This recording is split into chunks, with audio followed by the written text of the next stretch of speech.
దేశంలో అన్ని చేంజ్ అయ్యాయి. మీ నగలు కూడా చేంజ్ చేయండి. మీ పాత నగకు గ్రాముకి 150 రూపాయలు ఎక్స్ట్రా పొంది కొత్త నగలు తీసుకోండి. అదే తక్కువ తరుగుకు మీ లలితలో మాత్రమే. పాండ్వానీ లెజెండ్ పద్మవిభూషణ్ పురస్కార గ్రహీత తీజన్ బాయ్ కన్నుమూశారు. గత కొంతకాలంగా వయోభారంతో తలెత్తిన ఆరోగ్య సమస్యలతో బాధపడుతున్న ఆమె రాయ్పూర్లోని ఎయిమ్స్లో చికిత్స పొందుతూ తుదిశ్వాస విడిచారు.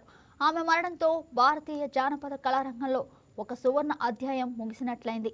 ఛత్తీస్గఢ్కు చెందిన తీజన్ బాయ్ మహాభారత గాథలను తనదైన శైలిలో గాత్రం, అభినయంతో ఆవిష్కరించి అంతర్జాతీయ గుర్తింపు పొందారు. భారతీయ జానపద సంప్రదాయాలను పరిరక్షించడంలో ఆమె విశేష కృషి చేశారు. కళారంగంలో ఆమె చేసిన అమూల్యమైన సేవలకు గాను భారత ప్రభుత్వం 1988లో పద్మశ్రీ, 2003లో పద్మభూషణ్, 2019లో అత్యున్నత పౌర పురస్కారమైన పద్మవిభూషణ్తో ఆమెను గౌరవించింది. తీజన్ బాయ్ మృతి పట్ల ప్రధానమంత్రి నరేంద్ర మోదీ తీవ్ర సంతాపం వ్యక్తం చేశారు. భారతీయ సంస్కృతికి ఆమె చేసిన సేవలు చిరస్మరణీయమని కొనియాడారు. ఆమె మరణంతో జానపద సంగీత ప్రపంచంలో ఒక శకం ముగిసిందని పలువురు ప్రముఖులు అభిప్రాయపడ్డారు. దేశవ్యాప్తంగా కళాకారులు, సాంస్కృతిక రంగ ప్రముఖులు ఆమెకు ఘన నివాళులు అర్పిస్తున్నారు.